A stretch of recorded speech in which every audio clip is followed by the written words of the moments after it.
Hello, everyone. Hello, everybody. I think the audio cut out a bit on my side on that one, so people might have just heard, yeah, I agree. Hello, everybody. Hello. Of course, anybody listening to our podcast will have the full picture, the full sound. It'll be gravy. Yes. Welcome to Tuesday Night Live on a Wednesday. And or if you're watching this or listening to this on our podcast, hello and welcome and thanks for listening. The podcast numbers are ticking over. I don't know what a good podcast numbers are really for a fledgling outfit like us, but they're okay. They're better than zero, which is good. Hooray! And I see John Grant is already in the chat. If you are listening to this and you do want to come along and chat with us on Twitch when we record these, do feel free to come along and you can pitch in with any comments, suggestions, ideas or opinions as we chat away. Absolutely, that would be very nice. It's always good to have a chat. I've not known Mr. Marlowe in this evening, but I have got a question for the Marlowe moment later. Oh, our Marlowe moment, yeah, very good. Marlowe very good. Moment, yeah. So how are you, Pete? What have you been up to?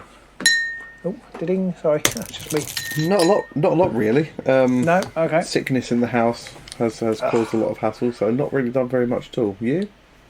No, I just GCSEs still haven't passed those yet. Still going on. Still going on. I did hear a friend of mine's teacher said they were extended this year to give the kids more time, having been COVID, whatever. But apparently it's just knackering them all, wearing them out. I don't know. Yeah, but it's just going on and on and on. I've hurt my back slightly, so I haven't been able to do any exercise. Which I never thought I would be somebody who would miss doing exercise, but I did it last Friday and I haven't done any really. I have been out on my bike a couple of times, but that's a bit painful. But no, otherwise I'm not too bad. I know we don't really talk about politics on this show, but I'm utterly disgusted with our government and Rwanda. That's really put me in a bad mood today. Well, a good mood that the plane didn't fly, I suppose. That's really put me in a bad mood. So anyway, but that's by the by. Just thought I'd throw that out there. Because I've been listening to the rest of his politics today, and if it's good enough for Rory Stewart and Alistair Campbell, Pete, it should be good enough for me and you. I suspect we probably won't get as many people listening to us talking about it. Probably not. Since we know absolutely nothing about it. Anyway, their podcast is the number one. Person's tuned in. Their podcast. Another person tuned in, Stahl Ernst. So welcome aboard, Stahl. Stahl. Yeah, their podcast apparently, Pete, is the number one in the UK. So just maybe by invoking it, maybe we'll go out of the rankings slightly. You never know. Just hope that some kind of bot is skimming the text or the audio and just flag us. You never know. So, Pete, you've really messed up. What the hell are they on about? You've really messed up our schedule this last week or so. I have. You just want to sickness first, and then I was sickness, and it wasn't even you who was sick though. I mean, I can't believe you just didn't leave your wife in her bed to look after the kids. Well, just so we couldn't play. So we didn't play last Thursday. So we were going to play Moonstone, and we didn't play because poor old Pete couldn't come. Or poor old Mrs. Pete wasn't very well, so poor old Pete couldn't come. And then you were out gallivanting last night, so we've had to do Tuesday Night Live on a Wednesday. We have. It's all gone back to front. Dogs are sleeping with cats, and it's all madness. Yeah, I mean, we haven't been out since 2019, or something like that. Our Stahl Ernst is Jan Derrick on the other media. So hello, Jan. Aha! Hello, Jan Derrick. It's quite funny. Everybody has. We've talked about this before, but everybody has like 5 different names, and then so some people who I don't realise. There's somebody who I didn't realise was a patron because they're something different on. I was just looking at the list of people on our Discord, and I hadn't realised that was them. Considering I'm so bad at just remembering people's regular names, having to then try and tie up people's names across different platforms, I feel like when you get to an age, like you get to a certain age, I'm not sure, you just get an online account and it's your name and that's it. You can't change it, and you have to use that. I'm mostly my name. If I'm not my name, I'm AOS Robin now, just because. Yeah, just because. Just because that's part of our life now. Yeah. So we haven't really been doing very much then, but with one thing and another. I have been working on the next Lord of the Rings LCG video.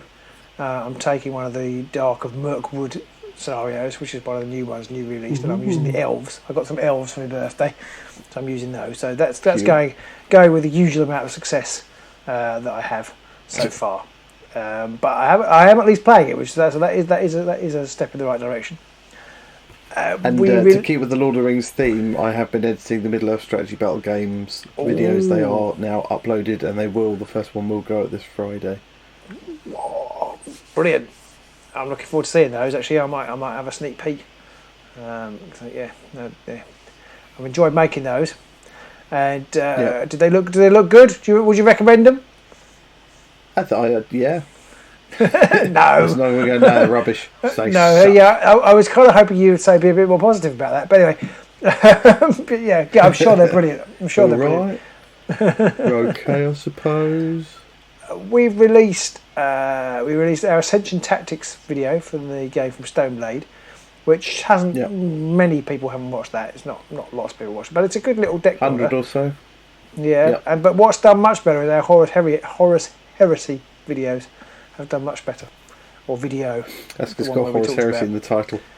Yeah, well, you're absolutely right. That is the reason why. But it's generated quite a lot of interesting discussion, which I think is really nice, and lots of fairly grown-up discussion as well. Only one person said that not all games needed to be for children. I think so. I consider that to be a positive. I'm sure they've been making sure their neck beard has been suitably coiffed before I type that response.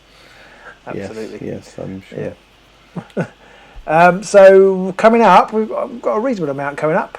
I think we've got Moonstone finally this week. We've been promising Moonstone. It feels like for about a month, but we are actually as long as nothing terrible happens in the next 24 hours, we're going to be this time tomorrow. We'll be playing Moonstone, which I'm quite looking forward. Well, I am very much looking forward to. And then I've been looking at a game called 0200 Hours, which was sent to us by a guy called Graham. I've forgotten his surname, but he has got his own company called Grey for now. He's actually the designer of Test of Honour, the samurai skirmish game. So this is a World War II skirmish game set in the dead of night. If viewers can see it at the corner of the screen, maybe not if I'm in a circle actually. I'm looking forward to that. So it's Axis versus Allies type creeping around in the dark stuff. So that looks fun. Probably the most interesting news is that Valentin's coming to the studio this weekend. Yeah, the man who created the online phenomena that was the Straight Outta Shadespire game tournament series. He'll be coming to the studio all the way from, I can't remember where he lives now, but it's in Europe. So it's a decent all the way from Europe. I hope they let him in. From Europe land. I think he is German. He is German. Lives in Holland. I think. That's terrible. Now, if I've got that wrong, but I think that's the case. So he is actually over for the Grand Clash. So there is a Grand Clash up at Warhammer World. It's not a Grand Clash, is it? It's a mini clash. But he's over for that at the weekend. So there's a Bugman's Clash on the Friday night. There's a mini clash on the Saturday. I don't know if there are any tickets left on Saturday. And then he's coming down on the train from Nottingham and going to meet us, and we're going to play. What is it we're going to play? Battle Masters. Now, I have never played that game. Have you played it? I have. It was one of those games that I played way back when I was possibly almost in single digits, and I remember it fondly. It's got a massive map though, so it was always a pain to try and find enough space, because you couldn't just play it on the tabletop because it was like 4 foot by 5 foot. So you definitely needed to play it on the floor back then. So I'm very much looking forward to having a go at that again. I just thought if it was a nice day like it has been today here, we could. We probably wouldn't have worked. I could have folded down the table tennis table that we've got in the garage, played it outside. Yeah, I'm not sure it would record so well then. No, possibly not. Yeah, so we're going to record. I think Valentin's bringing everything to do with the games. We're going to record the entire campaign or something, aren't we, on Sunday? It's going to be We're going to try. There's about 5 games, but they don't take too long, so hopefully we can get some of them in at least. And because when Valentin said it, I thought he grossly misunderestimated how slow we are at things. Yeah, I don't think he quite realises just how much we can agonise over the most minute and unimportant of decisions. Yeah, absolutely. Like that, and that's just the way to put the cameras. Exactly. Looking beyond that, I think we've got some MCP coming. We haven't played MCP for a while, have we? So I think we'll probably play that again. Although if we love Moonstone, I might push to play a bit of that, a bit more of that. And I have also been sent by the lovely people at Cold Spring Games. They've sent me a copy of Unmatched Redemption Row, which is behind my left shoulder here. But it's got the Unmatched series is quite nice. It's quite a nice, easy kind of. It's not sort of deathmatch game, I suppose. And this one is themed around Marvel, so it's Ghost Rider, Moon Knight, and Luke Cage. Is it a card-based sort of thing? It's card, yeah. There are miniatures, but it's card-based. It's card-based too, but it's not deck building. Okay. You just have a hand of cards and you just shuffle them and play them. Okay. Play them out. Cool. So, it's pretty quick. It's pretty quick. I've only got one set, but you can mix and match all the sets. So there's a Jurassic Park type set, and you can just play that. So you can play. I think you can play the T-Rex, and I've played it once before. Awesome. And with the game, I think it had the Invisible Man, Dracula, and Jekyll and Hyde. So you can, and they all mix and match. So it's quite nice. I'm looking forward to playing that and getting that on the channel. That sounds cool. Yeah. Oh, excuse me. So Pete, what you been painting? What you been slap chopping? Not a lot. I've almost finished Storm. It's not the best, I'll admit, but Storm's nearly done. So for MCP, I've been working on a few Horus Heresy Marines, although they're far from being done. And I've also mostly slap chopped a load of Wild Riders and Wild Wargs ready for MCP. So MCP, little bit done. MESBG. MESB. A, B, C, D, E, F, G. EFG, yeah. Middle Earth Strategy Battle, yeah. Actually, I really liked what you shared a little while back, didn't you, that you did? I thought it looked really good, really effective. Yeah. That was impressive. The whole slap chop does suit like the wargs because they're mostly fur, so I think the more natural the better. But then of course Darren Latham went and slap chopped a Space Marine, Space Wolf, and that looked amazing. So it didn't look slap chopped at all, did it? Didn't. I didn't by the end, but yeah, you totally don't have to. But I've been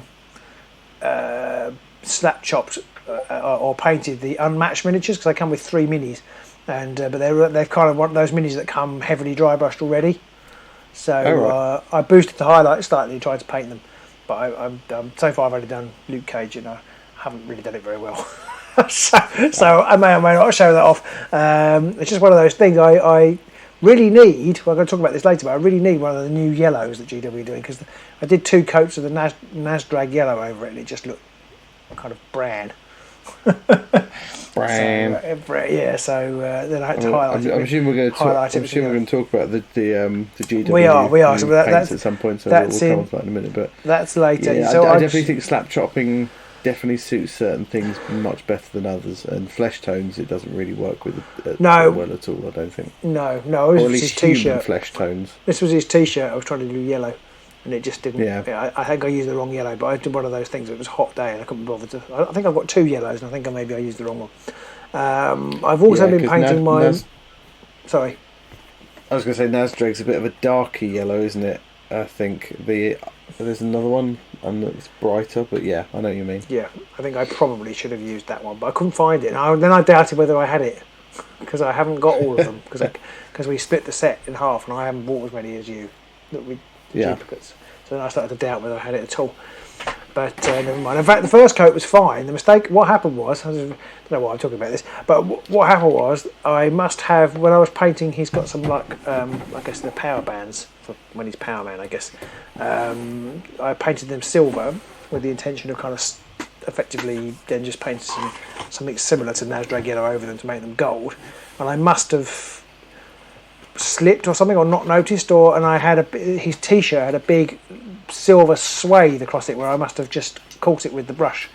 So I thought, I'll just put some Nasdrag yellow over that to cover it up, and then what was left was kind of brown instead of yellow. So it all went badly wrong. I think Iandan yellow was the other one. Right, okay. I think that's more of a yellowy yellow. I think that one. Right, well, it's too late now. Yeah, it's too late done now. now. I just have to go, and so I've been highlighting that with you. It looks all right. It looks all right. So I've been painting some Moonstone minis. They're all ready. They're all finished and ready for tomorrow. So I'm looking forward to playing with those. You said you were painting some Horus Heresy Marines. Did you? Are you doing them all Death Guard? I have started. Two of them have been done Death Guard. I don't know whether I want to do the third one something else or not, but yeah, the first two are being done so far in Death Guard colours. So I'm working my way through the Legions. Well, I started with 2 in the box, but I've only got as far as number 1. so I haven't got very far. So I haven't got very far with that. So I think that's Dark Angels, and I've literally so far just painted it black and highlighted it. But I'm also doing the Mysterious Legion number 2, which I will come on to in a bit later on in our community shout out. All right. And then I've got the third one ready to go, but I haven't done anything with that yet. I think the third Legion is Emperor's Children. I can't remember off the top of my head. So there's that. I've been slap chopping some Rangers of Middle Earth because I thought the Rangers sort of tones might work quite well with slap chop because it's kind of muted tones. I'm not overly pleased with how they are going, but you know what it's like when you've got a miniature half painted. No matter how you're doing it, it looks a bit naff when it's half done. So it's coming together slowly, but we'll see. I'm not sure I'm overly happy with the slap chop finish, and I know you are a great proponent of it, but I think it's that getting caught between wanting to do it as fast as possible, but also wanting to do it as well as possible. Yeah, you've definitely. I think with Slapshot, you've definitely just got to accept that certain bits are going to look a little bit naff and not as good as if you did them the old-fashioned way. But then you just got to sort of keep telling yourself, you know what, it's taken me half an hour to paint an entire model or whatever. So yeah, exactly. Just I think take the hit sometimes. I think with the Rangers, I want in my mind, a set of slightly different greens and browns, and it looked quite good. With the slap chop, you haven't quite got that. Well, I haven't got that level of subtlety. I found when I was doing when I did help my son paint his Tamiya German soldiers, we had 2 or 3 different greens and a brown all open, and then we just put some paints on the palette, and then we were just sort of taking bits from each and then just slapping various greens on and sort of wet blending them together as we were going, or just mixing them, and that gave a nice level of difference in the shades, and then a bit of brown here and there to give that sort of camo sort of look. And I think that broke it up enough. So alright, cool. Well, so I'm just crap then, is really what you're saying. We just get some different greens and stick them on. I mean, I was using like Orc Flesh and Militarum Green, and there's another one that I was using, and then had some Snakebite Brown and some other bits. Actually, Militarum Green, I should get that out. Actually, I haven't used that yet. Militarum Green, I love it. I think it's one of the best greens. It's definitely a very. It is good. The reason I haven't used it actually, I'm just thinking about it. I was trying to use, instead of actually using contrast, I was trying to water down the scale colour paints that I've got, because they dry very matte. They dry very matte, and they're water based, so you can just water them. You don't need to use paint medium. You can just water them down. And I thought I want the Rangers to look matte, because they wouldn't be shiny, if that makes sense. They'd be foresty. So because the contrast colours can sometimes give a bit of a sheen, can't they? So I wanted to do so that's why I haven't used Militarum Green. But I'm not sure the experiment was totally successful. But I'll put them on Instagram, and we can look. And then the last thing it says I've assembled my 0200 hours minis. That's actually a lie, because I haven't assembled them at all. I thought I would have done. I wrote this a couple of days ago, and I thought I would have done by the time we got here, and I haven't. Been too busy. So too many models, too little time. Exactly. And I've also made up some Minas Tirith Guard as well to go with my Rangers. I haven't started painting those yet. Community shout out, Pete. Have you got any community shout outs? I haven't been too much in the community of late because of just everything being cared going for on, in the community. Yeah, basically. Right. So no, I don't like any of them. Fair enough. Fair enough. Well, I've got 3, and one is a quick shout out to a guy called Mediocre Hobbies. I think that's what he's called. I'll do it from memory. Mediocre Hobbies. He has a nice little, it's particularly topical at the moment. He's got a nice series of videos about quickly painting Horus Heresy models. But his whole shtick is just kind of average level painting, although he's a good painter. So, but quick ways of getting good results. And I really liked his videos that I've watched to do them. So little shout out for him. He's kind of like a less successful but slightly less annoying Midwinter Minis, I think. Plus, he's got the best name of any. If I could steal anybody's name of their channel, it would be Mediocre Hobbies. I'm disappointed that I didn't think of that. But I'm looking at his stuff. I'm just looking through his YouTube channel. It is Mediocre Hobbies. I'm looking at his stuff, and frankly, it's not mediocre at all. He's just lying. It's really, really great hobbies is what it should be called. Okay, so. Should we change our name to actually Mediocre Hobbies? yeah. Mediocre for reals. Sub-mediocre hobbies. Sub-mediocre. Or you won't believe just how bad we are hobbies. Yeah. But he's got an Instagram and a TikTok and everything, so yeah, go check all those out. He's got a what? A TikTok? My goodness me. There's a clock in here. Looks like it. Yeah, TikTok is just one step beyond for me, I'm afraid. Yeah, well, it's a bit like those little walkies roundup things and stuff like that I was doing, but I don't know what it covers. Yeah, I know, but I just I don't understand it as a sensation. So that's just that's just my age. That's my age showing. But they have got on Instagram. There is the hashtag Fabulous Marines 2022 hashtag, or maybe just you may not have to have the 2022. It may just be Fabulous Marines, which is basically a Pride themed set of Marines. So I was talking about my 2nd Legion Marine I was going to paint. I'm painting him up in full rainbow regalia. Lovely. But he looks shit as well at the moment. So, it's one of these things like, oh god, why do you got to see these? There are some amazing paint jobs on that hashtag, and mine aren't. But again, he's only half done, so maybe he'll look better. I put some shade coats on him today, so he looked about a billion times better than he did at the end of the day.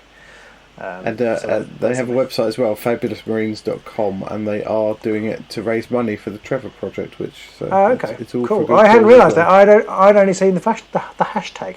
So okay, I'll try and put a link when I do the podcast episode. I'll try and put a link in the show notes to that. So I'd only seen the hashtag. So it's a good job you're here, Pete, doing technical things, researching as we go. What's really weird, I can see Pete when he's highlighting my runtime notes. I thought, what's he doing? What's he doing? And so the next one he's highlighted is Tales of a Tabletop Skirmisher, who you'll find on Facebook. If you can't find him, I think he's a one-man outfit on Facebook, but he seems to have incredibly good internet search powers, because I actually find out most of what's been released or being released or announced from him rather than any other source. Well, he's been a bit quiet of late, but he's suddenly come back with a vengeance.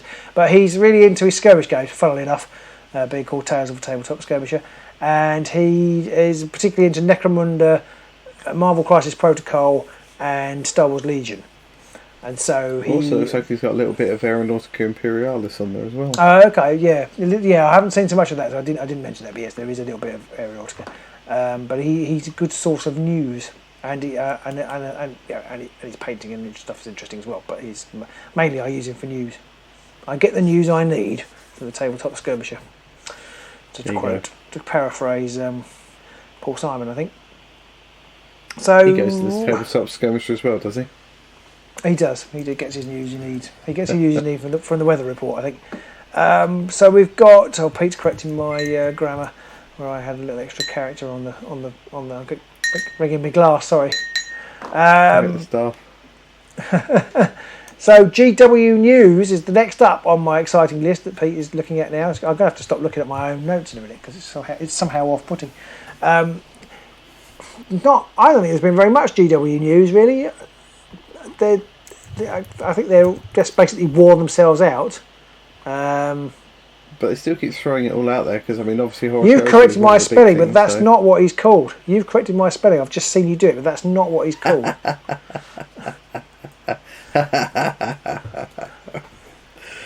People at home were like, what the hell are they doing? I'm looking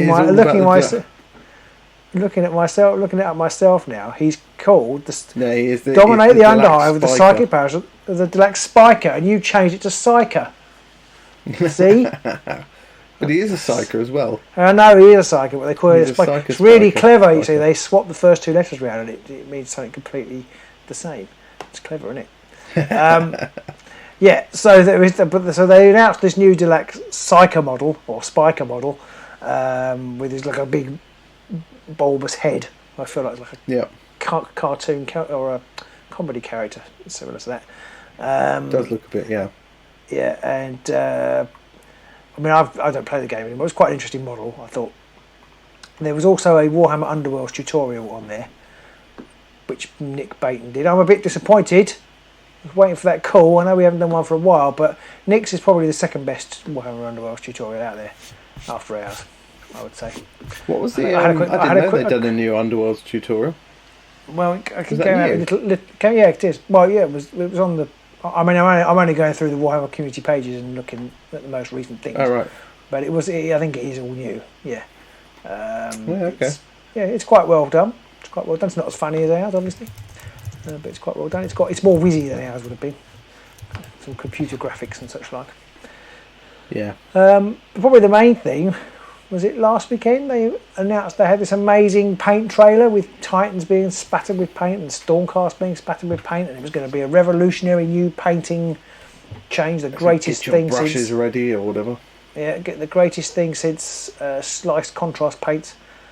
And then they announced it the next day, typical GW fashion. They don't really, they may as well have just announced it, to be honest. Well, it was pretty underwhelming after that. If you're going to make a feature-length trailer for your... It was about as underwhelming as it could have been, I think, to be honest. Yeah, it's like, more shades of contrast, which is fine, and I have to say, like there's some really nice bright yellows in the thing. I have to say that a lot of the contrast paints I find end up being a shade of brown. My main criticism of them, a lot of them, like you've got the yellows, Skeleton Horde, Snakebite Leather, maybe a couple of others. Oh, I do like the Snakebite Leather. But depending on what concentrations you put them on, they all look the same. Yeah. But there's a whole slew of new colours and things, and a new white spray, which GW white sprays have traditionally been shite. So we're interested to see Best spray ever. Supposedly, I'm using air quotes. Yeah. Is Worse. that you using the can? That's my air quotes. I see. So yeah, and they're getting rid of the gloss shades, presumably because most of the contrast paints are like gloss shades, so there's no need for them to have gloss shades anymore. And adding quite a lot of new shades. I say that was probably the most interesting thing for me. There were quite a lot of new shade colours. 6 more shades or so, 6 or 8 more shades, aren't they? Yeah, like there's like a Mortarian Grime and Soulblight Grey, which is kind of interesting. I wonder whether you might use that over white. So maybe So that I quite like a shade paint. Although I use them less than I used to, I don't lean on them quite so hard as I used to. But I do like a shade paint. Lots of greens, or lots of greens. A Croak green, and a Poxwalker. Agrax and Null are the only two you need. Sorry. Agrax and Null, the only two you need. Although saying that, I've been busting out the Seraphim Sepia quite a bit with my Death Guard, so I forgot about that one. It's a good one. I like a bit of Seraphim Sepia, particularly good over silver for gold. And I also like. Today I was using Drakenhof Nightshade, which I don't use very often. I've started using Athonian Camouflage for my bases when I'm doing the Lord of the Rings, the Middle Earth bases. I do the green. The green I've got is quite bright, and a couple of coats of Athonian Camouflage brings it down. But I like the purple as well. You can do lots with the purple. Oh yeah. Forgotten what the purple's called, but I like the purple. Is anybody commenting in the comments? Oh, we have got a few comments in the comments. Mr. Marlowe's here. Mr. Marlowe is in, and Johan said that he's quite interested by the fact that the latest White Dwarf has Warcry cards for the 4 most recent Underworld's war bands in, so he's been interested in that one. I mean, if Warcry is your thing, then I can see that. I did mention in my walkies roundup this morning about whether you could make things hexy by taking Warcry or things like that and play them on the hex board instead, and would that make them better? Because getting rid of the old tape measure makes life much easier. Interesting. Sorry, I missed your segue there. Was that you reading the comments? I'm still reading the comments. Oh, I see that you're required to start alerts. Sorry, I zoned out there. I apologise. I was thinking. I also forgot to mention what GW didn't do with the paints. They didn't change their bloody pots. I hate their pots. I hate their pots with a passion, especially this time of year when it's hot and they dry out. This is an unpopular opinion moment. It is my unpopular. It's not really. I say I haven't spelled opinion right. I don't think you haven't changed that on. You haven't edited that for me. I hate the. I just hate them. Ugh. And they haven't changed them. They're not quite for contrast. They're not quite so bad. No, contrast and washes. They're not really that bad at all. No. I mean, for the most part, I'm not too fazed by the new pots, by the old pots. They don't bother me too much. They slightly irk me on occasion sometimes. But for the most part, I'm not that phased, and I do prefer the fact that I can just if I have 10 minutes and I don't want to have to get the wet palette out and all the rest of it, I can just get the paint. I can just open it and very easily just make sure my brush is quite wet before I then get a little bit of the paint. Make sure that it's not too bad, and I can just put that straight on the model in those situations. But if it's all dropper bottles, I need to get the wet palette out and all that faff. I mean, I've only got a dry. And palette also anyway. when I tend to use, I also find, and I don't know, you might not do this, but I find that I always end up putting too much paint on the palette when I use a dropper bottle, and then I end up having to either try and find uses for it, or I've just wasted it. Whereas when I've just got the pot, I can open it and just whip a little bit out. I do that, and that is one of the frustrating things about them. Especially sometimes it gets a little bit blocked. You just squeeze it a little bit too hard, and the blockage goes, and it just goes like tomato ketchup. I have two paper clips. I don't know if people probably can't see them at home even. I've got two paper clips that are steadily getting thicker because I just use them to jam them in the end so that it unblocks it. Ooh, and yeah, I do that at the minute. But I mean, it's I do think dropper bottles are overall they are better than the GW paints, but I don't think GW will ever change them. No, they will. I haven't wasted. Well, I mean, they have changed them over time. I haven't wasted as much paint through dropper bottles as I have through pots that have dried out and I've had to throw away. Maybe by a long shot. Yeah, right. Possibly. I mean, I've not had anywhere near as many paint pots with lids that I failed to close properly.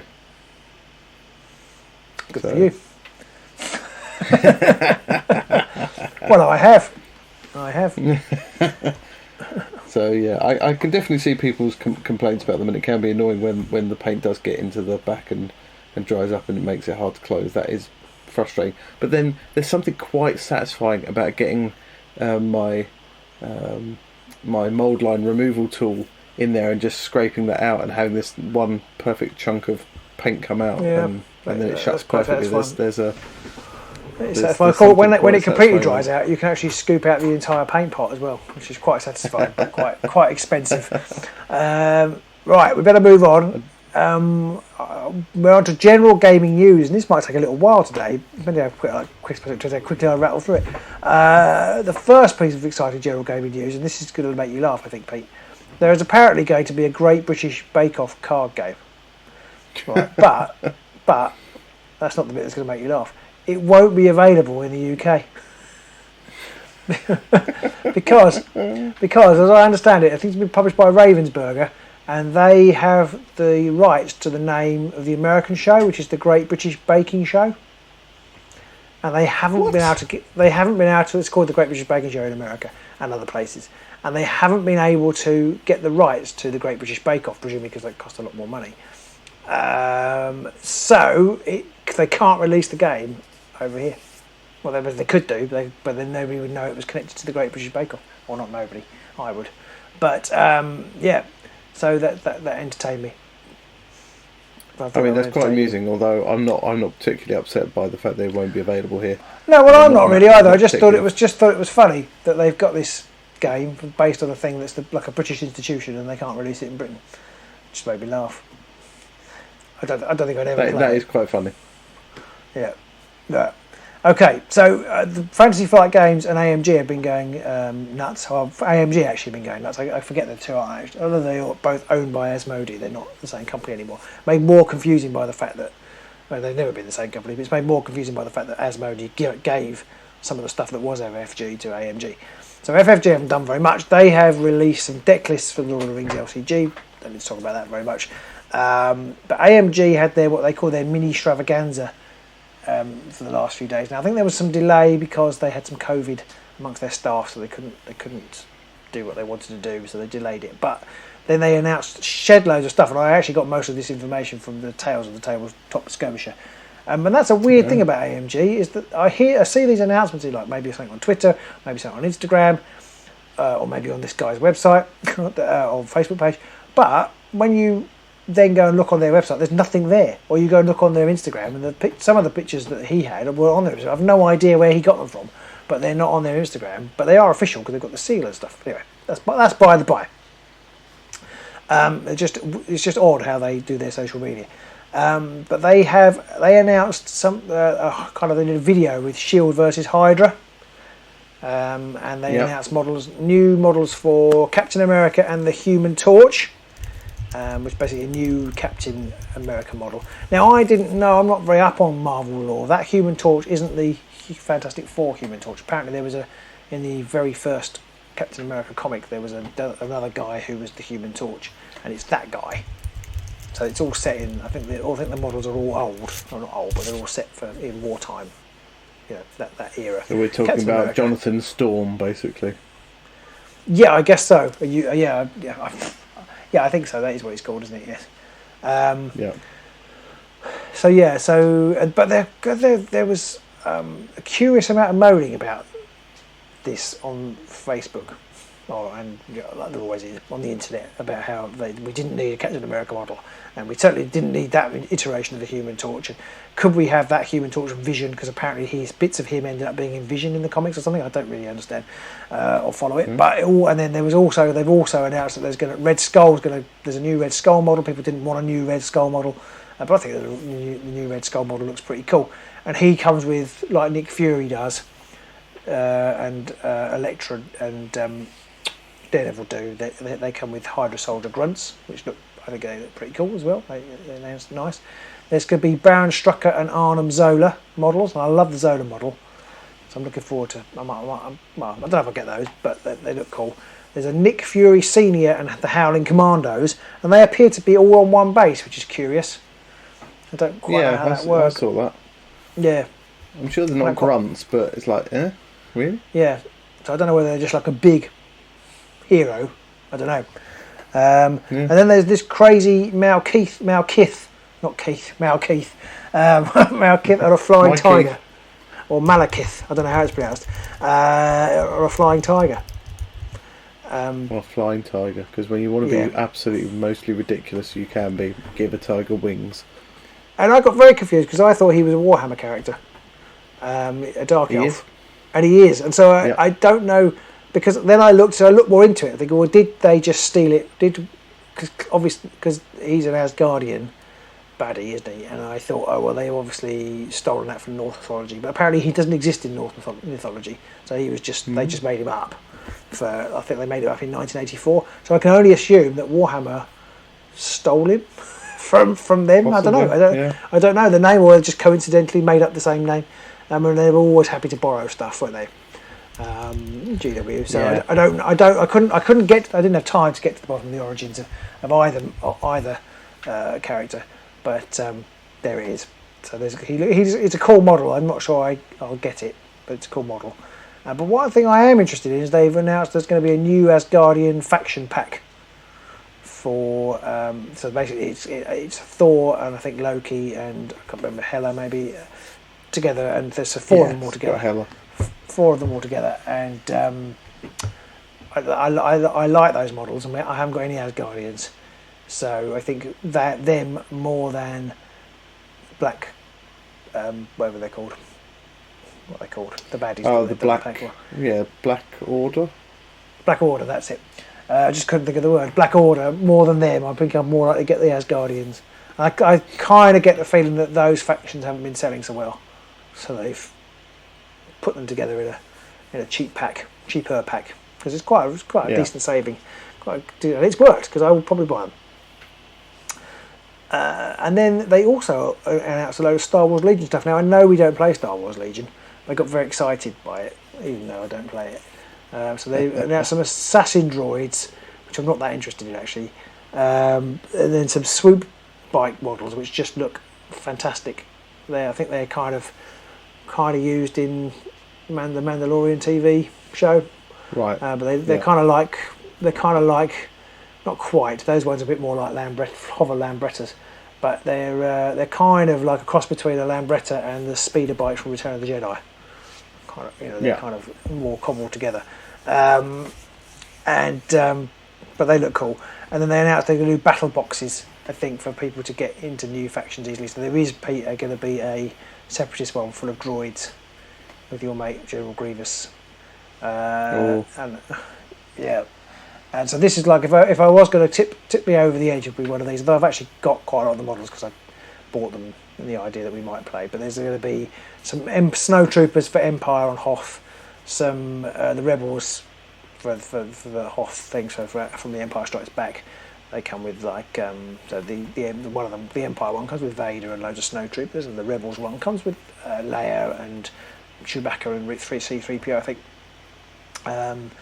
501st Legion with Anakin and loads of clones, and then the Separatist box, and then they're actually bringing out, because they've done a new Separatist a Scum and Villainy type starter set. They're bringing out a Shadow Collective battle box as well, which has got Maul, cool. Darth Maul, and some the evil Mandalorians, Clan Saxon. They look pretty cool. So nice. I might get that one, because they've got the Pike Syndicate as well, and they're quite cool. I might get that one. I might be able to justify that to myself at some point, even though I don't have time to paint them, so I really shouldn't get it. So I'll try to avoid it. But you won't. I won't. And now we need a little musical interlude. Because it's time for our Marlowe moment. Like I say, we need that tune from the from that cigarette commercial. I was thinking of the music from you. This might be too old for you, this reference. Do you remember Take Heart with Tony Hart, and it used to go to the gallery? Yeah. And they used to have the music, something like that. That's what I was thinking. Yeah, that bastard never put any of my art up. No, mine either. I'm not sure I sent him any, but no, I think I did send him some, but I was shit at I definitely sent some. so was I, but doesn't mean I don't hate him for it. Okay. Well, I think we should finish there. The Marlowe moment this week. Now, Andrew, you might have sent us in some more questions, because I was looking through the list of questions you sent us, and they're all about Warhammer Underworld, which we haven't played for weeks. But the Marlowe moment this week is, what makes Ages of Sigmar different from other channels? Oh. Well, we are definitely much more lazy than most other channels. Yeah, we definitely have a slacker work ethic. Yeah, that is a definite top point there.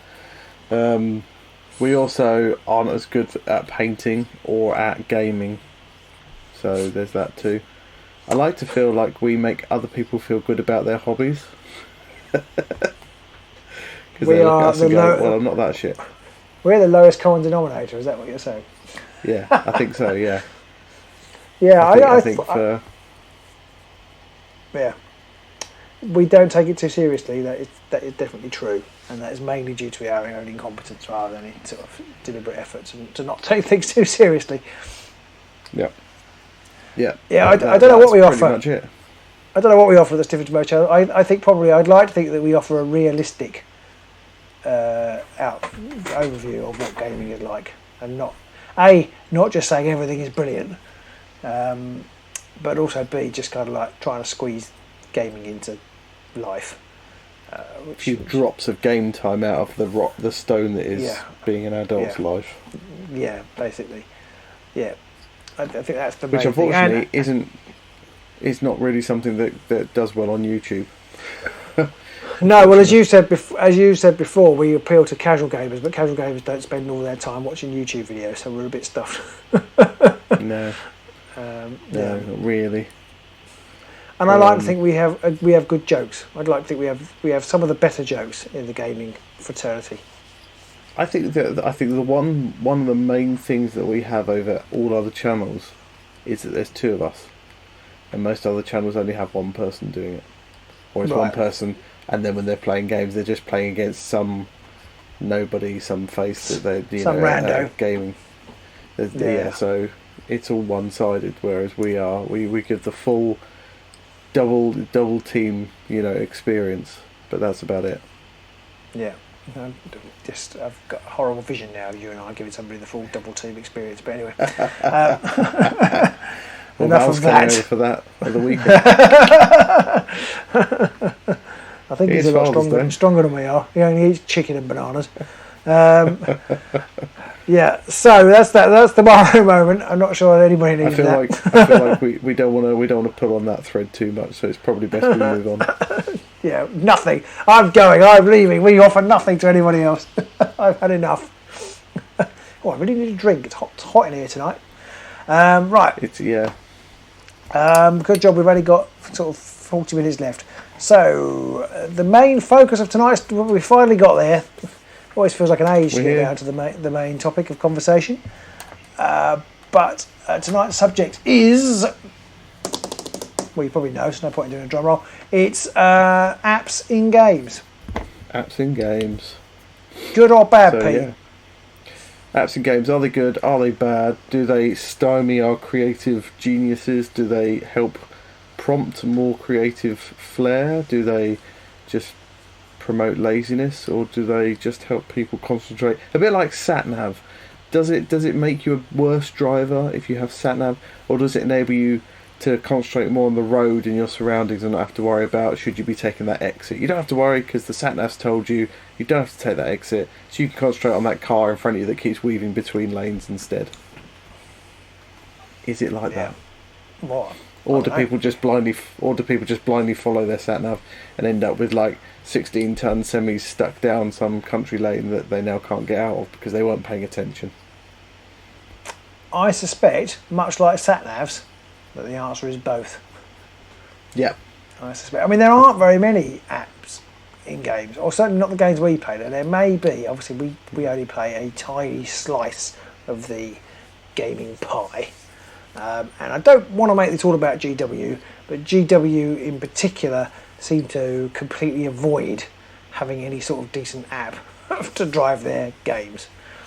And when they do have an app, it's usually rubbish. Yeah, I mean, I haven't really used them. I've only heard bad things. You only have to look at how they, I know it's not an app, but how they updated or possibly even still update their own Underworld's card database to know that that's just not their thing that they're interested in doing, having any sort of IT support really for their games.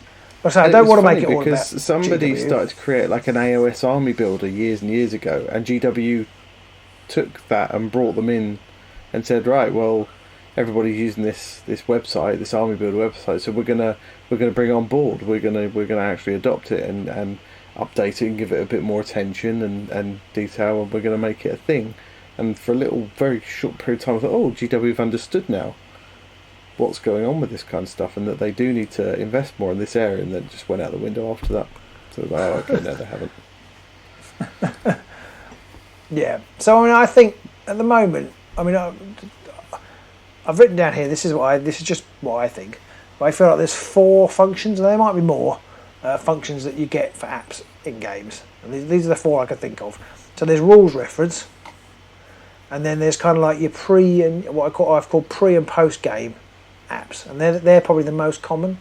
So they're kind of things like Underworld's DB, or I know again not strictly that, but that kind of thing, or the Yak Tribe Yak Tribe, where you store the information about, or even the Battle Scribe, all those things you're going to do. This is the thing I'm taking to the game, whatever game it is you're doing. Or your battle company's manager. Exactly, or this is what's happened to my stuff after the game. Yeah. And then what I would like to see more of, I think is probably where we started having this conversation, is in-game apps to track rules, interactions, and what dice you need to roll and what values you need, that kind of thing. So I don't know what I've got. That's kind of like an in-game in-game interaction. And then I think you could also have games that, or apps rather, that drive narrative within games. And there's like examples of that, but that you certainly don't see that on the Warhammer side or even the MCP side. And I would be quite interested in that. We'll talk about that at the end, but I think that's a missed opportunity for a lot of places. As a random aside, the very first app I remember GW producing came on a CD, and it was a army builder, so it enabled you to drag and drop things in, and then you could then expand. You get this little tree diagram view of your army and your squads, and you could then expand that and add special weapons and that kind of thing. It did all the points sort of stuff for you. I don't know if anybody listening remembers that. I can't remember what it was called. I think they released 2 discs. I'm sure they did like a Space Marine one and a Chaos Space Marine one, I want to say, but it might have been something else. And I'm sure at one point we thought, this is the future. All army books will come with a CD that you'll stick in your PC, and you'll be able to use that to build your armies on. And it'll be wonderful and whizzy and fantastic, and it didn't really take off. So no, I mean, Jeeves Gazareth, just as a quick comment, has said that apps are handy if they're an aid to playing, but to make them essential is potentially going to give significant shorter shelf life to a game. And I do agree with that. I think they should help as a player aid for the most part, rather than making them essential. Yeah, definitely. I mean, I don't mind in particular, like if the particular game has, I wouldn't want it to become an essential part of, say, Marvel Crisis Protocol or whatever. But there might be games that are created around the app, and that I think is fine. Like Journeys to Middle Earth, you do have a problem that the company has to not go bust or has to maintain interest in it to keep it going. But assuming that that's what they're going to do, then I don't have a problem with them. But this was more, I think the whole reason for this topic of conversation was driven from our desire when playing Marvel Crisis Protocol to just have something that made it a bit easier to track how much damage things had taken, how much power they had after they'd taken damage or after they got to an end of a turn. And I just feel like that sort of thing, like stacking up tokens, there's no need to do that now, or there's no need in. I don't really know how it works. I'm not a coder or whatever. I don't know the best way to implement it. But when you're playing games where they have modifiers, there's no need for you to have to try and remember all the time what modifiers pertain at what time. I think you can easily have something which can track that, or you should be able to create something within the game that can track. Because to be honest, if you can't do it, then how the hell is a human meant to keep up? I know there will be some implementation issues, but I just feel like games are quite complex now with lots of moving parts, and apps can help you just bring down the number of things you need to remember. Yeah, I think for me, I always thought when we started playing a bit of 40k, because the heroes always had special things like when this hero's near a squad, they can re-roll ones to hit, or this kind of stuff. And AOS had a very similar thing, that if this hero is near this unit, then they'll get these kind of bonuses and 6s or extra hits, or re-rolling ones, or whatever those kind of things are. And MCP is similar again in the, like I say, it's tracking things like the energy and the wounds and stuff like that. And I'm sure a lot of people will be saying, it's only 5 characters, how hard is it to track those kind of things? But if you don't have a big enough table to be able to have all your fighter cards all nicely laid out in front of you, it's a lot more of a faff to have to keep reaching to picking those up and stuff. And and it only needs you to put things in the wrong place, or just get distracted and forget to take the tokens off, and then you can't remember whether you've done it, and then you might not do it, in which case you're cheating, or you might take them off twice, in which case you've done yourself a disservice. Now, might people say, well, I remember how many I've got, but I just find, especially as like you say, we've only got small tables with the tokens, you can end up looking at your things, and because you've knocked the table or whatever, or you can't actually tell which card they're meant to be on anymore either. Whereas an app keeps it, and I know there are aids to help you keep your tokens in line, but an app will keep that nicely. And then it's fairly easy in the sense that you can press a button that says end of turn, everybody goes up 1, it remembers any special conditions they've got on them, so they don't go up for any reason, or they need to take damage for any reason. It just does it, and you haven't got to rely on your own memory. And you also, for those who are more competitively minded, you also know that your opponent has done it right too, because that it's hard enough keeping your own things in track of your own things, let alone keeping track of what's going on with your opponent. You know, he could, to be honest, you know, I could be playing somebody and they could just tell me they've got 6-7 power on Electra, and I wouldn't know one way or the other whether they had, because you know, it can't keep up. And with things like the pre and post game apps, which we sort of touched on a bit, things like Yak Tribe and Battle Companies Manager and stuff like that, because you don't necessarily do the end of game sequence very often, it can be a lot of flicking through and just looking for the end of game sequence. Okay, first roll all this table, right, let's go and find that table, right, okay, roll the dice. Right, if you get this, you have to go and look at this thing, oh right, okay, we'll have to go over there and do that. And but with the app, especially like the Battle Companies one, the way he done it, he just sort of said, right, you want to do this now, so this is what has happened. You know, tick the boxes that apply to this fighter. You tick them and he goes, alright, they've got 10 experience points or whatever. He's just the Battle Companies one is brilliant. It's the best one I've seen. It kind of it enables you to do, because like most of these things are, like you say, we said before and after the game, it actually does enable you to do things in the game. So you can tick off when someone is injured, and it will remember that person was, you know, not injured, taken out of action. It will tell you when you've got your break test, ready to take your break test. The only thing wrong with it is the wrong word, but is that it's unofficial, so it can't be as comprehensive as it needs to be. Yeah. Which is a shame. It would be really good if they could, because then it's like you have a defense of 4, but if you have a shield, then it's defense of 5. But you don't. If you forget to update that, then it's like you could be spending ages running around with a defense of 4 when actually it should be 5, and you're sort of doing yourself out. But I mean, they can only go so far, and at least it does give that option for you to be able to do that. So it's like it should just know if you add a shield to your equipment, it just changes your defense for you. Yeah, and any special rules that the character might have, but it's so good. And I would have thought now it's all been designed, so easy for GW to say, we'll buy that off you, or come into our team and we'll do that, and just plug in their plug in their their data. But this is the thing. I mean, even MCP. I know you don't. The rule set for MCP is comparatively small, but there is no even rules database for these things unless somebody's somebody done unofficially done one. So when we get a rule that we want to look up, it's really hard to find the rule. If you can't find it in the rule book, you Google it. But yeah, it would be so easy to have documents within that, like FAQ documents, rule documents, just be so easy to find for a whole host of games. As I say, not just DW, but any game, even MCP, where the rules are comparatively simple. They're not. There's always exceptions and whatever. It would just be so great to have everything you need in one handy place, searchable place. Yeah, and it just reduces that level of having to look around for information. If it's in an app, it just tells you, like, okay, like even for games like 40k, they could do like a setup app where it just literally just goes through the steps. Okay, pick a mission, go to page blah, roll the table. If they don't want to put all the information into the app, they could just have page references and instructions, do this, do that, do that. But there's no reason really why the data shouldn't be in the app, really. But yeah, no. You're right. But it's it's odd, because you would think that these kind of things would be actually quite a good way of selling you stuff. And I don't mean extra app content.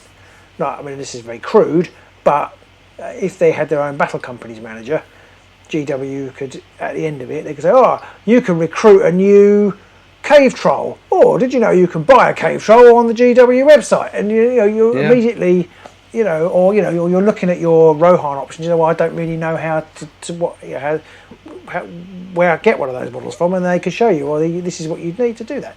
Well, you probably would know, but you know what I mean. There are ways, or an MCP one could say, well, okay, you've got this team, but have you thought about supplementing it with this person, because this person, it would have to be subtle, so that you didn't felt like you were being sold stuff all the time. But it's a really good way of getting customer data as well. I mean, customer data is king, isn't it? I was reading a thing about it's a bit political again, but it was about the Tory party, and they asked some sort of inane question.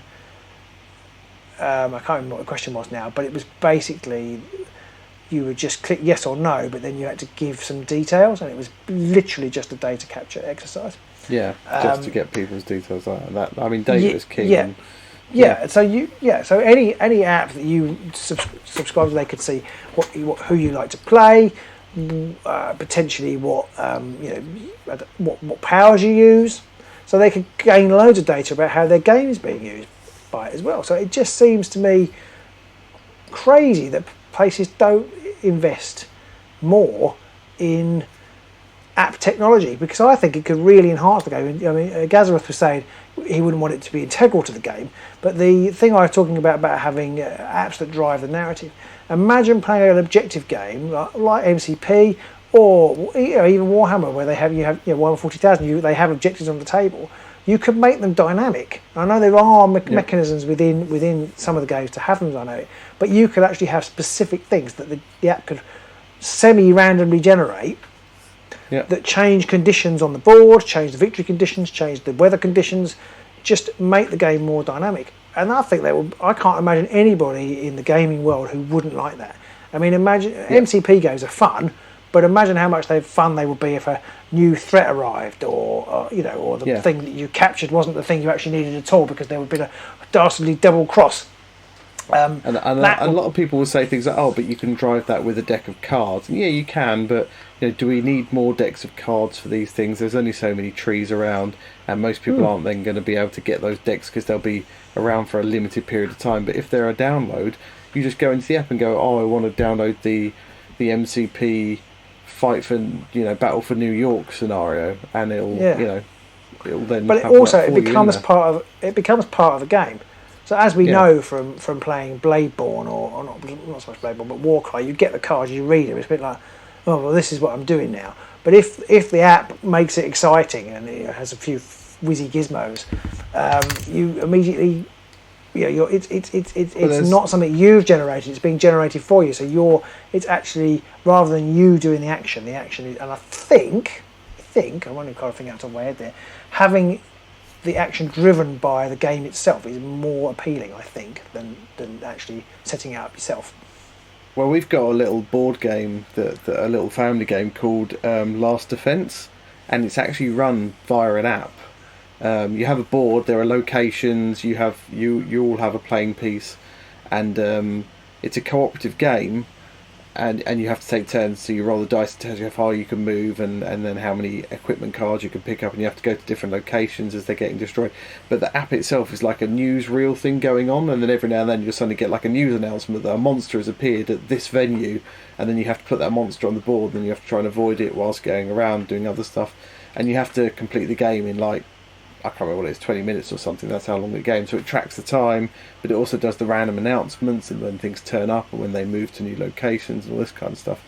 And it just means that you haven't got to sit there and go through a bunch of steps at the end of each person's turn saying, like, roll a dice and consult this table, or take a card from the top of the deck and read it. It just suddenly tells you, and you might be in the middle of doing something and suddenly it starts like having this emergency newscaster announcement. You're like, oh my god! And it just gives you that little bit of extra excitement and fun. Yeah, absolutely. We've got a game called Dr. Panic, where you basically simulate somebody being on the operating table, where they go into the app will suddenly tell them into cardiac arrest, and you all have to do things. You have to do something, and then press the button to shock them, and then if they might come back or they might not. And it's very silly, but it's good fun. It's good fun. And I know that you possibly couldn't have quite so much the same kind of time thing on especially games like 40k on MCP, because people will go at their own speed, but you could just very easily have like a big red button on the screen which says that at the end of the round or at the beginning of this step or whatever, press that button and then something happens, or maybe it doesn't, but it just adds that in. Well, exactly. You could. That's the beauty of it, is it might not happen. So you've got flexibility. You've got great flexibility for true narrative games. GW always talking about their 3 ways to play. They could actually create, and Marvel, to be fair, could too, create a really interesting narrative experience with an app. Because I like MCP, and I think it's a good game, but I feel like it isn't a narrative enough game for me, considering it is entirely based on a narrative medium. I mean, I suppose arguably all games are, but it is very. We've tried to create a bit of story in the way we set it up, but there aren't really any narrative rules that are satisfactory. And they all just come down to place the objectives in one of about 3 different shapes on the board, and then you need to hold on to them, and that's kind of it. There isn't much different, is there? No. It's not like Marvel. It's not like in Middle-earth strategy battle games. Like you have to get the objective, but then you have to take it off the opponent's side of the board or things like that. At least that gives a bit more flavour to what's going on. There's a little bit more going on, to actually spice the game up a bit. Yes. I think that adventure that we played was a really nice. That's probably one of the best ones I've seen actually. That really worked for me. Jeeves Gazareth has said as well that the D&D Beyond app is really useful for playing D&D. I do think that is an absolutely fantastic app, and it pretty much enables you to play D&D without needing any paper or pencils or dice, even if you don't want. It just does it all for you, and that is fantastic that they've done that. Yeah, virtual tabletops in themselves are really good, but the D&D Beyond, that's an example of somebody getting how to do it. You know what I mean? That they've implemented. They've obviously thought about that a lot, and I think that also gives them a way. I'm not sure I particularly want places to go down this route, but that actually has given them a way to sell things twice. So that is a masterstroke of marketing.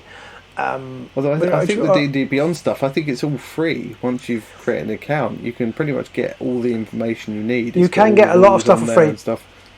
But I think you have to subscribe. Not necessarily all the monsters and stuff, but yeah. So you have to subscribe, and then you can buy the books. You can buy the books. You do have to buy the books, and you do need the books. You could buy them digitally as well. That's what I mean. You can buy whole books. Sorry, we keep interrupting each other. You can buy whole books that are into D&D Beyond, so then you can use it to run the adventure. Which is cool. But it for has loads GW on there. Sorry. I was just going to say, it just has so much on there. There's absolutely loads in there. It's fantastic. The amount that's in there, because Juice Gazza says it's quite basic, but you can just get the player's handbook, and that's usually enough to get you started. And it's just it's really it's the polar opposite of how GW have fared. They've known what needs to be done. They've done it. It's fantastic, and it doesn't make people not want to play the game. No, because but it also makes people. It also makes people want to buy the extra content. I think in digital format, whereas nothing GW do makes anybody want to buy anything in digital format. No, never, ever. No. I was going to say something and it's gone out of my head. What was I going to say? We've forgotten. Never mind. Sorry about that, people. I do think that overall, I think it's pretty simple. Apps in games, there aren't enough of them. There should be more of them, and I think that they are quite underutilised. There are a few games. There was that one you had, the Viking one, where the app does a lot for you. There's that Lord of the Rings game you've got where the app obviously drives a lot of it for you. But I think overall, in general, for GW and others like MCP, they could be using apps a lot more just for in-game support, just for tracking stuff and monitoring things and giving you somewhere to have that digital clipboard of stuff.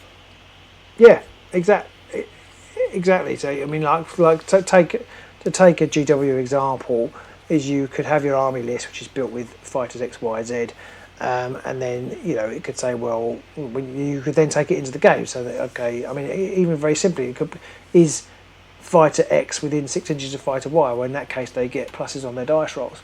You know what I mean? You could do it that way if you didn't want to have a whole. Because it could be starting to get tricky, but there must be better ways of implementing it. Now you need to roll dice. Just a bunch of prompts, even if it's just like it goes through and goes, okay, turn 1 movement phase, and they just give you all the all the units that are in your army, and so you just go, right, I've moved them. You just swipe them off. Once you've swiped them all off, you move on to the next phase, whether that is shooting or whatever, and then it gives you these units that have ranged attacks. So, okay, I've done that one. And as you're doing things, it can pop up with things like, are they under this aura, i.e. within 6 inches of this hero, or have you cast a spell, and that kind of thing. And it just gives you those mental prompts. Have you done the re-rolls? Yeah, because that's effectively how the Journey to Middle Earth one works to a degree, because it does sort of, you still have to do the stuff, and all you do is when you've done it say, this is what we did, well I've done it and this was the outcome. So you when you have a combat, you just say, well, you have to move that person and they have the combat, and then you do the combat through the cards, and then you say, well, I did 6 damage, and they've got 2 armor, and that's the only bit the app does. Everything else you do yourself. So that isn't particularly complicated. So it would be easy enough to implement, I think, in a GW game, and certainly in Marvel Crisis Protocol. Yeah, I mean, I'd if I had the time, I could probably write a Marvel Crisis Protocol one, and I did write basically a Google Sheet that would have done it had Google Sheets worked properly on my phone or on your phone, because I don't think it works properly in the app versions, and it just wasn't worth us sitting there with the actual Macs to try and to do it as we were going along. But crazy it was almost there. I mean, the only other problem is, of course, the fact that iPhone apps, you have to pay like £100 to be able to put apps on the store, so it was immediately not worth it even trying for that. But every now and then I think, I'll just do that, it'll be easy. Yeah, I think about that, about playing the guitar. Yeah. One of those things, I'm probably capable of doing all of those things. I just don't have the time or energy to be able to commit to actually doing any of them, because if I did that, then I wouldn't actually have any time to actually play the game. No, and it's one of those things you could spend a lot of time doing it and it just be rubbish. Yeah. And not work, and that time is entirely wasted, whereas you could do something else useful that does enhance the game, definitely would enhance the game, like painting a model, for example. Yeah, exactly. It's so the long and short of it then... Sorry. I was just going to say, it's just that call of, do I want to spend this thing doing something that definitely helps, like paint a model, or do I want to spend my time trying to work out how to do this thing, which probably isn't going to work? I think I'll paint the model. Yeah, there was an app. There was an MCP app by somebody called Crit Wild, which is great. It enables you to build army lists, and it does have a little quick reference thing in there of what the different effects do, like incinerate and hex and root and slow and stuff like that. But there's no in-game tracking. If they could add in-game tracking, I would pay for that. I'd pay money for that. Yeah. Yes. I think we thought the Battle Companies guy could probably do something good for MCP as well. Yeah, get on it. It's simpler. Yeah. So we will definitely be using Battle Companies Manager to manage our battle companies in Lord of the Rings. It must have a ridiculously long acronym. It's like be MESBGBCBCM. Yeah. Plenty long enough. I put Pete to sleep with that long acronym. So I think with 15 minutes to go to the end of the show, we've concluded that apps are brilliant and they should definitely be more of them. Yeah. Any company that isn't sitting there right now working on a strategy on how to get apps into their games more has frankly missed a boat, missed a trick. Yeah, and but maybe we're in the minority. Maybe people don't want them. Because there aren't very many. I was just looking at this at the corner of my screen. I've got the O200 hours box. Now, obviously, that's just one guy, so I wouldn't expect him to write an app. No. But that's the sort of game where I can really see that it could be really good, because it's meant to be a hidden-ish movement game. It's not hidden movement because you can see where your men are, but it's a kind of hidden-ish movement game, stealthy kind of thing. And I could really see where a game like that could have an app integral to it, to throw curveballs your way in the darkness while you're trying to stealthily creep through a prisoner of war camp or whatever. So, but maybe people just want that physical. People just want that physical interaction. Maybe because again, I imagine probably the people who play them may not want them, but I would have thought like a serious war game could really benefit from having an app. And it's just the sense that even if it was just a historical note. So I mean, that'd be quite cool. I think, just like well, this is what these guys actually did at the Battle of wherever, and this is what they carried, and that kind of thing, just to flesh out just to add some flavour. Yeah, but then also to help you decide, or not decide, but do these the rules interaction. There must be many complicated rules interactions for war games, and maybe if there was an app that drove it all, we'd be more inclined to pick up the Horus Heresy game, for example, because I keep lots of people saying it's quite a simple game when you get into it, because there aren't that many variations on it. Quite a lot of people said that on our video, but I don't believe them. I don't believe them really, and I don't really want to get into that whole learning a new rule set. But maybe if there was a bit of hand holding on the rule set from an app, maybe we'd be more inclined to. I'm not sure we would, but maybe we would. And then they could definitely. Yeah, it's that kind of thing again, where if you have just a thing on an app that gives you like your character, and it says this is your character, and he's got this weapon and it has this ability. You just press on that ability, and it comes up with a reminder of -1 to your, -1 saving throws, or +1 to wound rolls, or whatever that is, or roll 2 6s in a row and you get to, roll again, or whatever that special rule is. Just having that there where you can just click on it again, rather than having to go back to that friggin' 1.5 inch thick book and leaf through to go, what was that one again? I can't remember this. Exactly. Yeah. Or just search by keyword even. Just what all the instances of bolter, for example. So okay, well, what are the rules instances of bolter? And you just see what they are.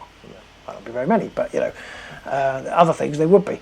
And I know there's an even more obvious sort of monetary tie in there, because they could actually flog you all the Horus Heresy stories, which you could unlock in the app and read them on your mobile device as well, because they've got thousands and thousands of other pages. Like, oh, you're playing Emperor's Children. Did you know they appear in Aaron Densky Bowden's whatever, which you can read for a cut price on the app of £10, and that's just like, I'll do that. I'll be interested in doing that. So I just feel like for the character have a little excerpt of text from one of the books or any of the other fluff they've got knocking around for them, just to really give you a picture of that character, because especially things like Horus Heresy, because you've not really been that involved, you've never really looked into it that much, so having that, just some of that flavour text and a little bit of a story about what one of the Primarchs is like, just brings them that much more alive for you. Yeah, I think so. I mean, I've quite enjoyed reading. One of the things I have enjoyed of having those books is have enjoyed reading the bits about the story. There's little bits of the story and who the people were involved in them, and that's been quite interesting. Sometimes a bit eye-rolling, but sometimes mostly quite interesting. So there we go. So we've got 10 minutes left. I don't think we've got very much left to say. I think we've already talked ourselves out there today. War Machine just arrived. Just arrived for us to say, we haven't got very much left to say. War Machine, what do you think of apps in games? To anyone listening to this on the podcast later on, what do you think about apps in games? Personally, I think we're all for them for the most part. And I think all the time they don't form a necessary part of the game, but they act as a player aid, apart from situations where the game is built around an app. Like the ones we discussed, those board game ones, like Last Defense and the operating one you were talking about. I think in general, tabletop games, they could use apps for that much easier. And I was just thinking about Aeronautica Imperialis as well. That would just be so much easier to. We have talked about that, haven't we? I'm here. Where can I go if I make this move? Some people might say, well, that completely takes out the skill of the game, but maybe it does. But you still got it doesn't take out the skill of the game, because you've still got to you've still got to read your opponent's mind and work out where they're going to go. Yeah, if you know what I mean. But you could say, well, if I choose this manoeuvre at this speed, what hex is going to go to? Which A, helps you just like make a decision, but B, also means you don't get it wrong, because with the best will in the world, when you're moving quite a lot of hexes, you can easily twist 45 degrees or whatever it is the wrong way or at the wrong time and actually cheat completely inadvertently. Yeah, and I think all the games we've played at some point we've done a manoeuvre where we've ended up staring one way and we should have been facing another, but because we were so focused on, I need this plane to be looking in that direction at the end of the move, you've just completely, we've all done it and misread the manoeuvre and just put them the wrong way around.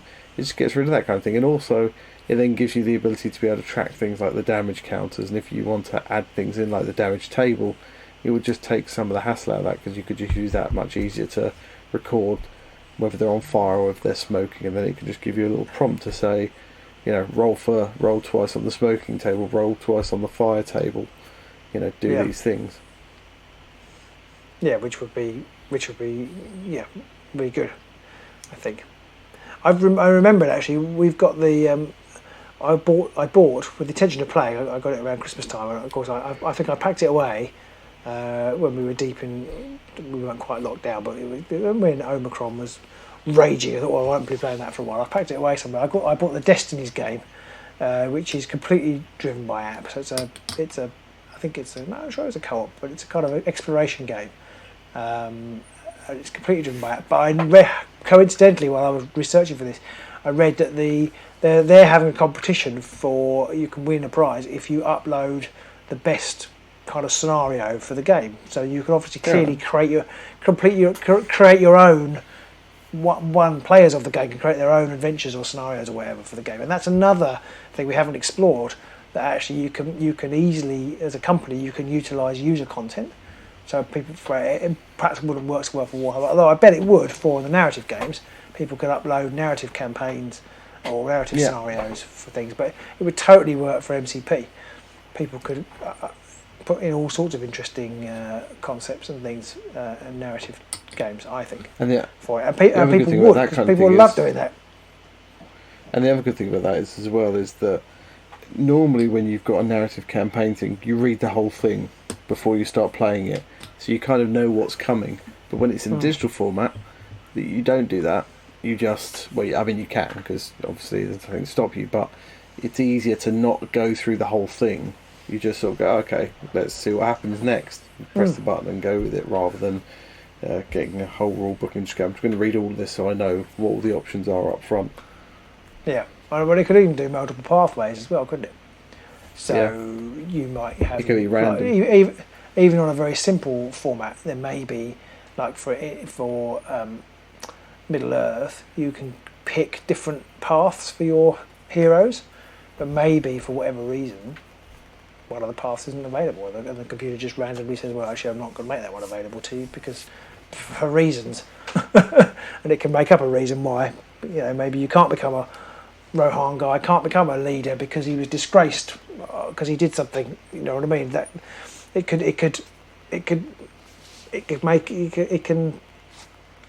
change on the fly, and it makes it easier to. That's what I was going to say earlier, and I forgot what I was going to say. It makes it easier for correct mistakes to be corrected, FAQs to be implemented.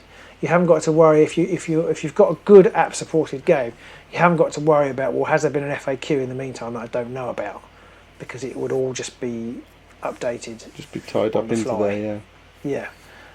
So it would have been good for AMG when they changed all the stat cards for Marvel, MCP, and then it would be great for. GW are always tinkering with points values and all that kind of stuff, and it would just keep it all dynamic, which would be much better. And even in Underworlds, if you could have had a digital deck builder on your phone that you could have played, if a card's text needed to be updated or have an FAQ or an errata to it or something, they could just update it there. So when you pick that card, you can see what the change is when you're reading it. Yeah, the Underworlds DB guy did a brilliant job as just off his own bat to do all that. But obviously it's not dynamic in game so much. But it's just brilliant, and it would be easy with official support. It would have been easy to make that. There are issues that he had with saving data and all that kind of stuff, which Jade Gazewitz just wouldn't have had, and captured valuable information about what war bands were being played, what types of game were being played. They could see they'd be getting really good statistics on people weren't creating objective decks anymore, so they need to be proactive about improving that.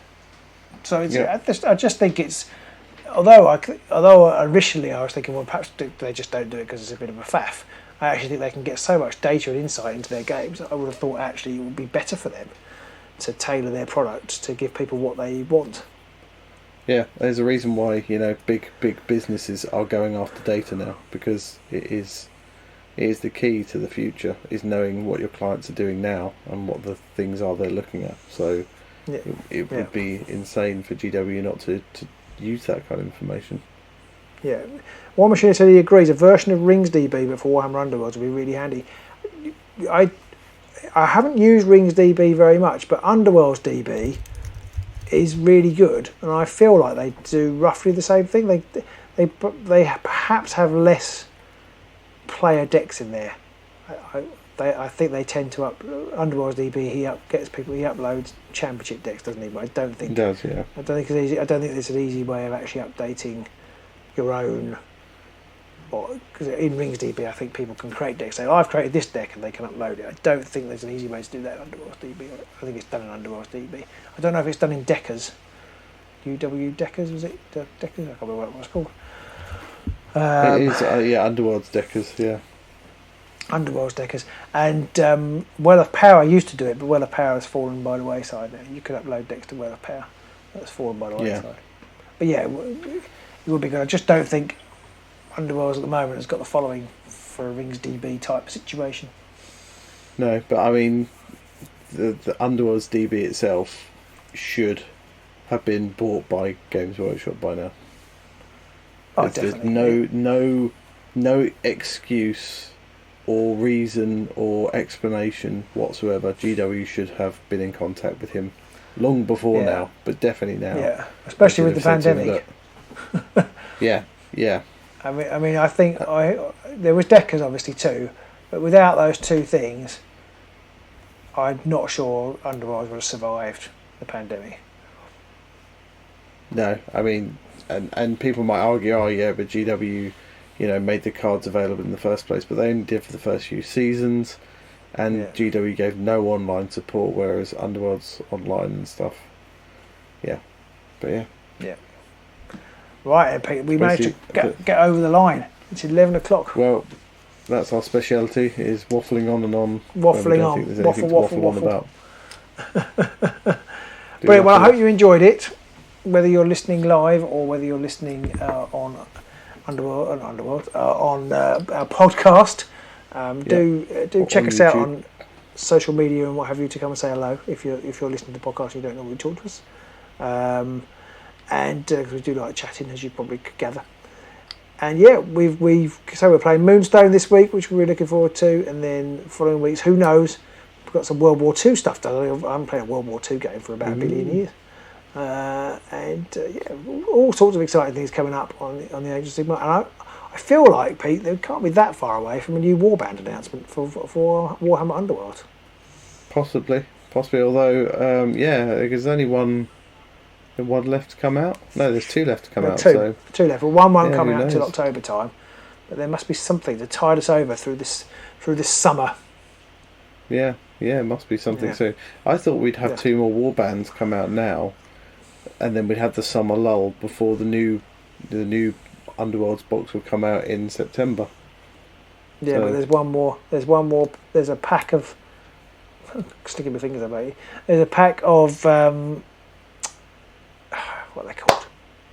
Rivals stuff and an extra warband, because it's 4 warbands per half season. But we haven't had 4 for Nethermaze yet, have we? No, we've had 2. We haven't had 3. We've only had 2. So we've only had 2. Yeah, so there should be. I think somewhere between now and October there'll be another box and a Rivals deck, and then presumably around October time there'll be this weird thing they did this time with the Exiled Dead and the box coming the same weekend. They'll do something similar to that, I assume. Yeah. So there ought to be something. I suppose only the beginning of June, isn't it?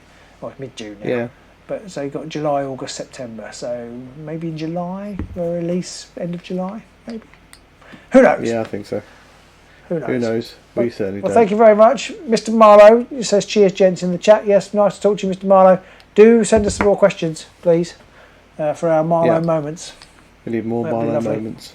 I think people we might have to do. So he did lots of questions about underworlds, but since we don't play a lot of underworlds, I'm not sure they're necessarily suitable for live chat. But maybe we'll do a video of underworld's Marlowe moments, and just go through the whole lot, and then just put it out as a video. What do you reckon? Yeah, we could try that maybe. We could do that. Yeah. All right. We could do that if we bothered, Andrew. Okay, well, thank you everyone for tuning in. I hope you have a good day wherever you are listening to this now or at a later date on the podcast. Stay safe, and we'll see you soon. Take care, everybody. See you soon in the Agents of Sigmar.